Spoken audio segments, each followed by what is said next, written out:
No, you know what's harsh? You know what's harsh? You don't, do you? Here's what's harsh. Keeping the person. That's what's harsh. We owe our customers better than that. We owe our team better than that. What's harsh is keeping this cat.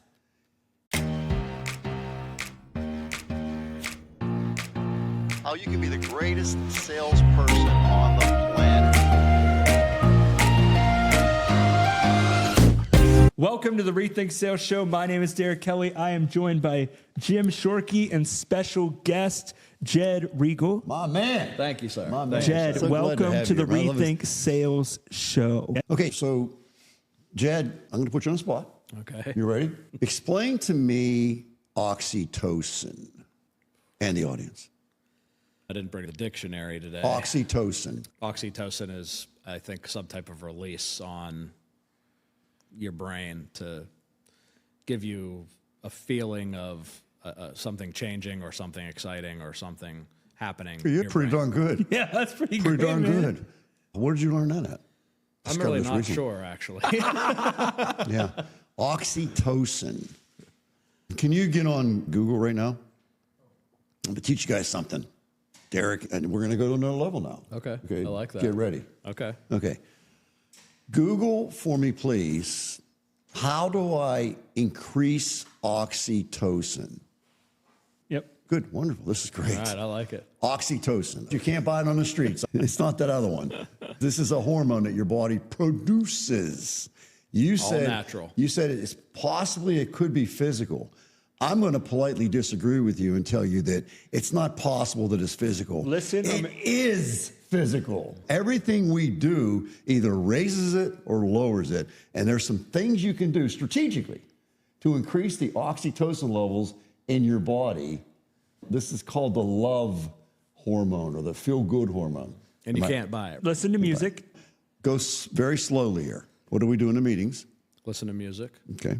Tell or show someone how much you care. That comes up regularly. Spend time with friends.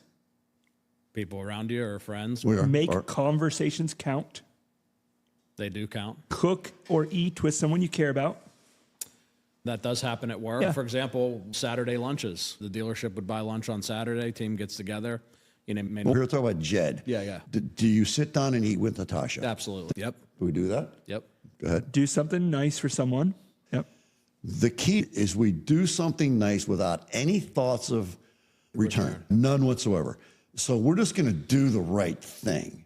A really little one is holding the door open for the person behind you. A really cool one is buying a cup of coffee for a veteran today. You see them, they got the hat on with that veteran, say, "Sir, I just want to thank you for your service. Would I permission to shake your hand?" Let's do, yeah, because there's a lot of concern with germs and everything like Yep. that. And I understand that. You done? Oh, there's one more. Go ahead. Cuddling with an animal, petting an animal, right? Oh, yeah. So there's a good one. Petting an animal. And by the way, I didn't know this because I didn't understand it, but it is an absolute proven fact that when a person pets a dog or a cat, their blood pressure drops.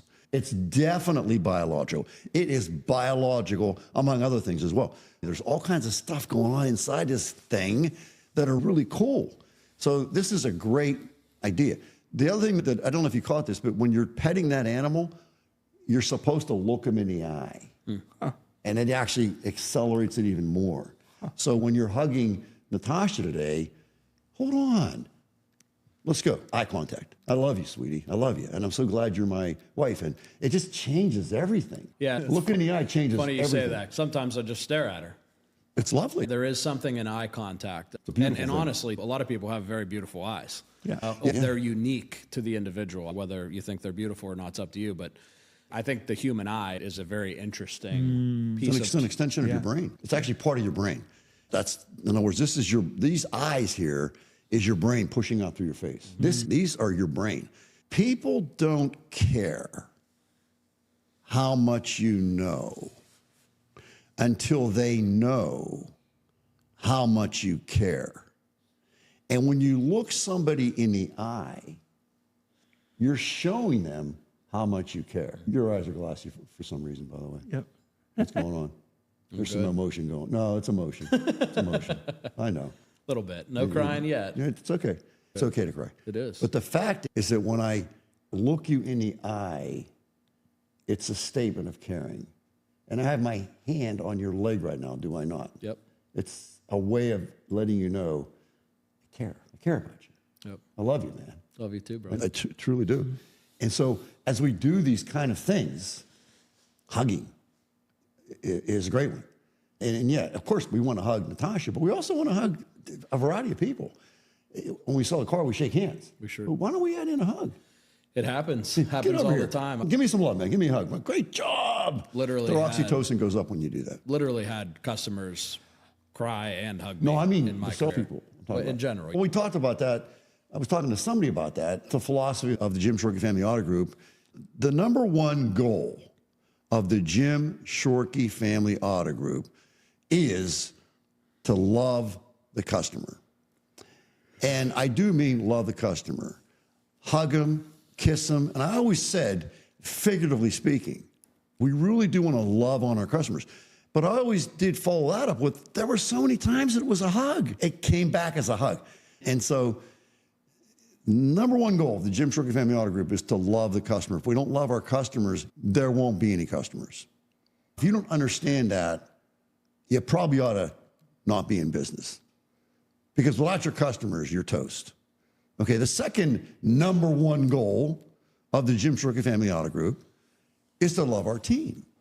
And I do mean love our team. Hug them, kiss them, again, figuratively speaking. Although there are times where we do hug a different team. Male or females, doesn't matter. It just comes, it happens. So if we don't love our team, there's not going to be anybody to love the customers.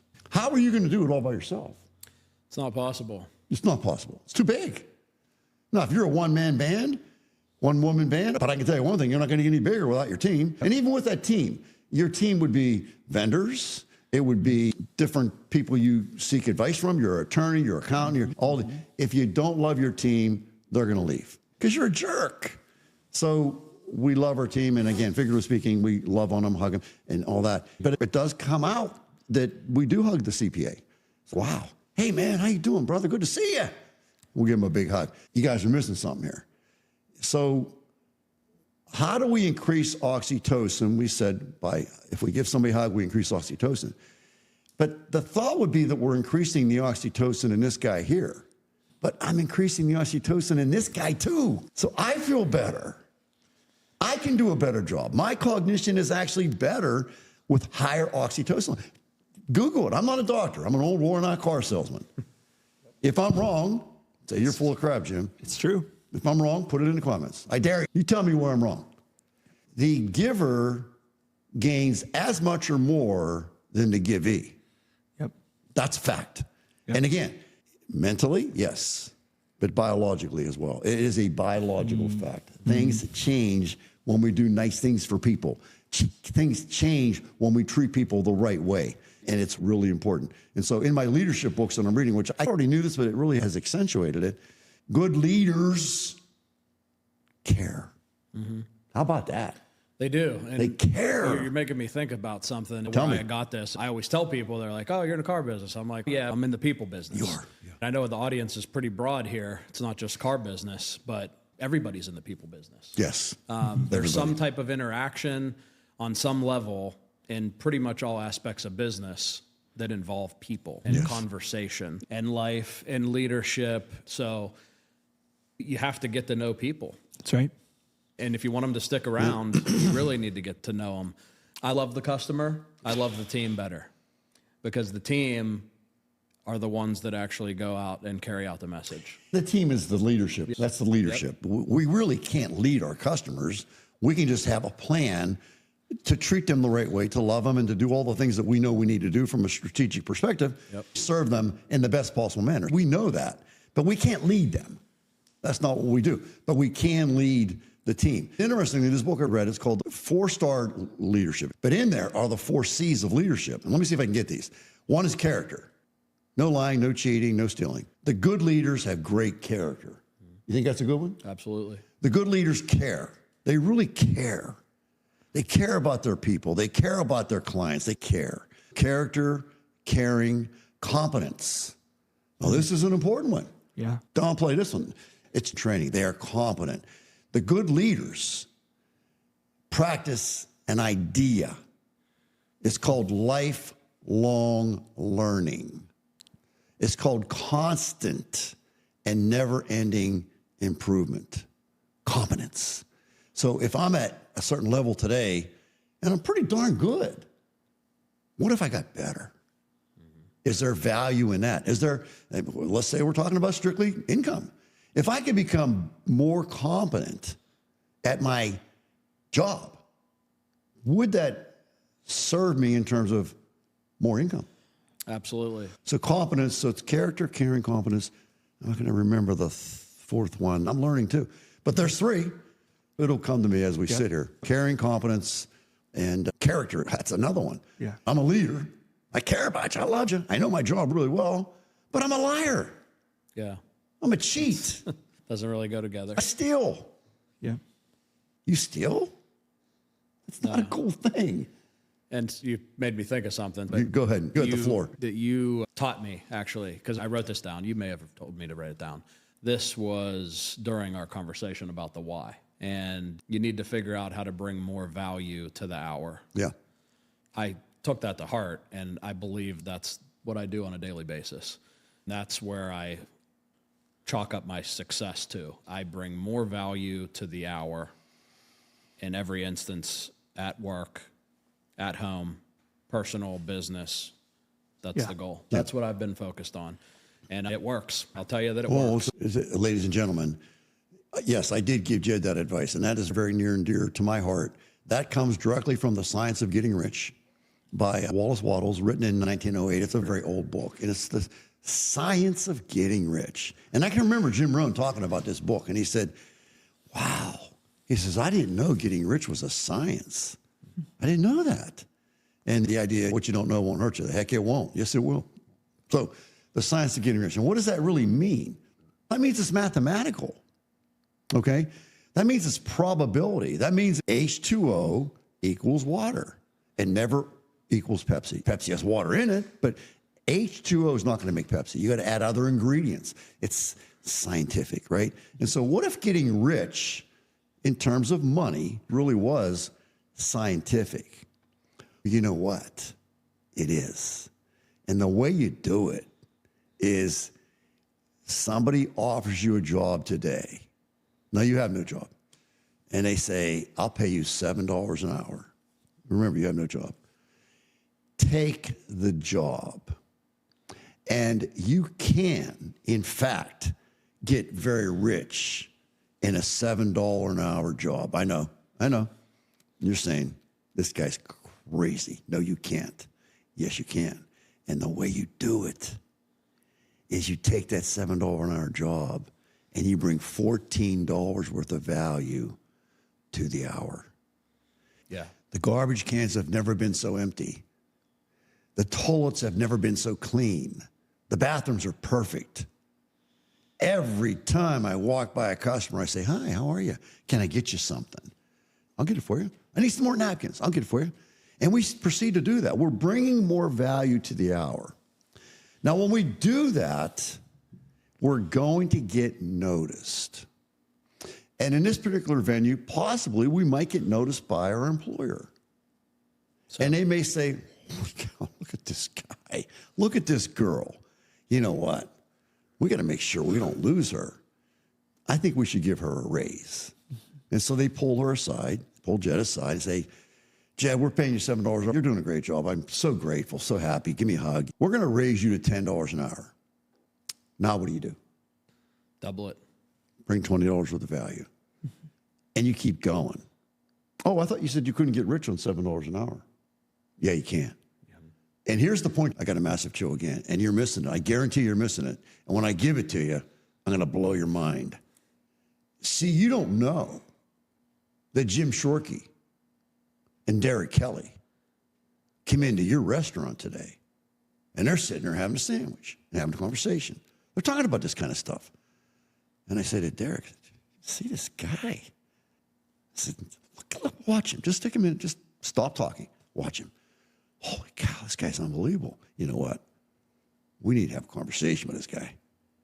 Yeah. Excuse me, sir. My name's Jim Shorkey. Nice to meet you. Your name is? Jed. I'm watching you. I got to tell you, man, I am incredibly impressed with you. You're incredible. The way you go about your life in this business here is incredible. Can I sit down and talk to you sometime about an opportunity that I have for you? Absolutely.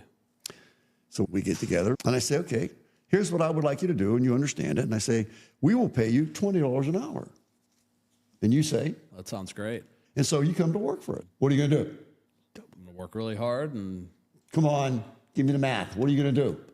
I'm going to double it. Thank you. I'm going to figure out how to double No, it. If you wanted my answer or I the wanted average to know answer, the answer. I know I don't want the average answer. I want your answer. This is the science of getting rich, ladies and gentlemen. And you just told me you couldn't get rich on $7 an hour. Yeah, you can. You're not even taking the job because you have a college degree and you're better than that. And you're not going to work for $7 an hour. And I say, why not? Because you can get rich on $7 an hour. Don't give me this nonsense. Take the job. Now, of course, there's somebody else in town offering you $14 an hour and it seems like a good situation. Take the 14. I get that. But this is all there is. Who are you to turn that job down that are going to make it happen for us? Yeah. Okay. By the way, when I did get hired originally, I did not pick you. I did, but I didn't. I was denied by 2 other dealerships. Okay. One didn't want to talk to me at all because I was young. Yep. One was like, we would like to hire you, but we don't have room right now, this and that kind of thing. And so you were third. Okay, just want to make sure, because I'm not trying to give you that I just impression. wanted you to know that. I don't care. But I It took doesn't the matter. job. I took the job. I know you did, and it doesn't matter. The fact is you took the job. The fact is we did what we did. The fact is we trained, and we cried together, and we hugged together, and we just kept going, and Somebody this guy's a believed great in you. guy. Yeah. This guy's By a the great way, I guy. think what his point is for the audience is that you got to take the job. Take the because if I job. would have knew what it would have turned into 17, 18 years ago, yeah, I would have took the job. You don't know. Unless you But have I a never would have known. Unless you have a crystal ball. I don't. Do you I don't- have a crystal ball, folks? I don't think I have one. I don't have one. So unless I had a guy, good friend of mine, you know the story. He comes in, sits down. What's wrong, man? People don't care. I said, really? People don't care? People don't care. So, well, do I care? Yeah, Jim, you care a lot. I said, do you care? Yeah, I care a lot. I said, does Amy care? She cares a lot. I don't want any names. Does your wife care? Yeah, she cares a lot. I said, let me ask you a question. Who do you know that doesn't care? Looking up into his head. Because that's what we do when we're trying to recall. We look up into our brain. It's a nonverbal way of communicating. We look up in our head. So he's looking up in his head. He says, it's a true story. He says, damn you, Jim. I said, you're full of crap. People do care. Don't give me this nonsense. Are there people out there that don't care? Yeah, of course there are. Why are we talking about them? Do you care? Yeah. Do I care? Absolutely. Does he care? Absolutely. Does Marshall care? Yes, That's he does. enough. Yes. That's enough that we got something to work on now. And you know what else? You can't get them to care. They got to care. Love the customer, love the team. Really work on that. Do that really well. Love your customers, love your team. Do that really well. And you get to be really successful. You make a lot of money, you get a lot of nice stuff, you get a nice car, a nice boat, whatever that would look like. You have great relationships. And you know the number one enemy, Jed, of any successful enterprise, be it a marriage, a church, a business, the number one enemy of any successful enterprise, what is it? I'm putting you in the spot, I know that. Thinking they have it figured out? It's He knows the word. I'm sure I do. I can't think of it offhand. arrogance. Arrogance is the number one enemy of any successful enterprise. I don't need you. I'm better than you. Look at me. I'm King Kong. I got this. I got that. I'm this. I'm that. I'm puffing my chest out. Arrogance is the number one enemy of any successful church, marriage, business. Doesn't matter what the entity is. Nonprofit, for-profit, whatever. Arrogance. We're better than you. Jed, you could have just been like, oh, I don't really care about this job. It's just a stepping stone to where my future is. And that arrogance crushed you. Yeah, for Right? sure. I can't say I've ever not sensed it before. Arrogance is a real thing. So if we love the customer and we love the team really well, we do really good at that. We practice, we train on it, we teach it, we watch videos about it, we read books about that. If we do those really well, are we going to be successful? Yes. And if we become arrogant, what happens? It's just going to keep notching you down. So what's the third goal of the Jim Shorkey Family Auto Group. Let's keep it very humble. I got a massive chill right now because it's the most important one. The reason it's not the most important one is because without 1 and 2, you're not You going can be humble by yourself, but that doesn't matter too much. So we got to do all three. Love the customer, really good. Love the team, really good. And keep it very humble. And if we do those three things, we are going to hit it out of the park. Jed, how long you know me? 8 years. Been living it for that entire time. Okay, I have a question for you. How long you been knowing me? Long time. I would say 18 years. Is that right? Yeah, You sucker. Did we hit it out of the park? sure did. I'm pretty sure you guys have a Toyota dealership in Greensburg. Pretty sure. We do. I'm not positive. I've heard that through the grapevine. That's where I go most days. I'm pretty sure you have a Toyota dealership in the North Hills. Sure do. Pretty sure that's the case. Ford dealership in White Oak. That's correct. Kia dealership in North Huntington, Pennsylvania. Kia dealership in Wexford, Pennsylvania. Kia dealership in Uniontown, Pennsylvania. Mitsubishi dealership in Uniontown. Dealership in North Huntington. Chevrolet dealership in Murraysville. Chevrolet dealership in Bakerstown. Dealerships in Georgia. Dealerships in Ohio. Pretty sure we hit it out of the park. Pretty sure. I would say so. Yeah. And I lost my train of thought, but it worked. If you really do from the heart love the customer, and you really do from the heart love the team, and you really do from the heart keep it very humble, here's the deal. And this was my thought. You're not going to be able to stop the success. You won't be able to stop it. Once it gets going, if you stick with the plan, Jed, you're not on the plan. Get back on the plan, brother. I would see somebody talking to a customer in an arrogant manner. Say, come here. Were you just talking to a customer that way? I heard what you said. Not acceptable. Stop that. Off they go. Second time. Didn't we just talk about this? We're not going to talk to our customers this way. Now, if you keep doing this, I'm going to have to cut you loose. Third time. See ya. Well, that sounds harsh. No, you know what's harsh? Keeping the person. That's what's harsh. We owe our customers better than that.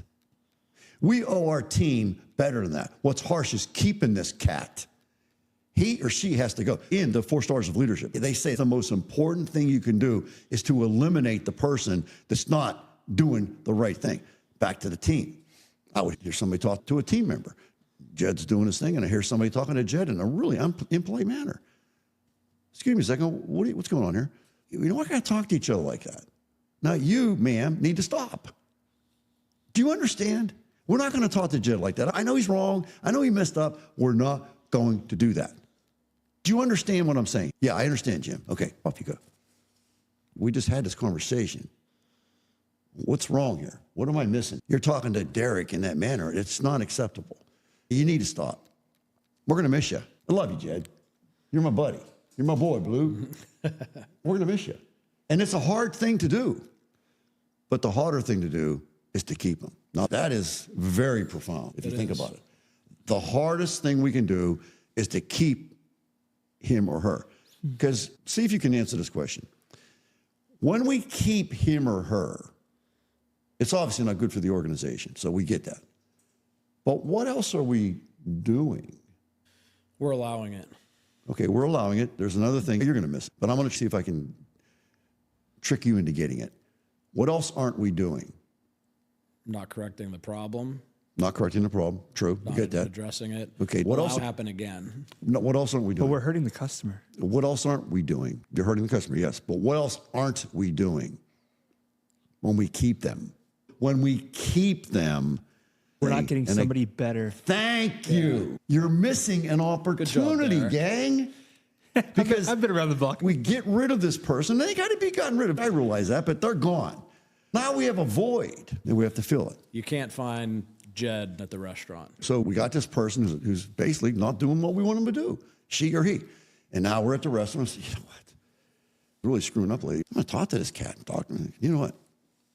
Bring Jed in, and he starts to do what I want him to do. Love the customer, love the team, keep it very humble. Boom. And all of a sudden, We have eliminated a problem, so the business gets better. But now we have an opportunity, and this person is a rock star. We already know that. We saw them. And the business accelerates. Ladies and gentlemen, the biggest mistake in the 4 C's of leadership, not the biggest, excuse me, one of the biggest mistakes is keeping somebody that's not following orders. And this is a military book, by the way. They're interviewing 4-star admirals, generals, male and female, and they called that one out. That's a big mistake. Yeah. Keeping somebody that's not doing what they need to, like, for example, the code. Is it the right thing to do? Is it a lie? Are you cheating? Are you stealing?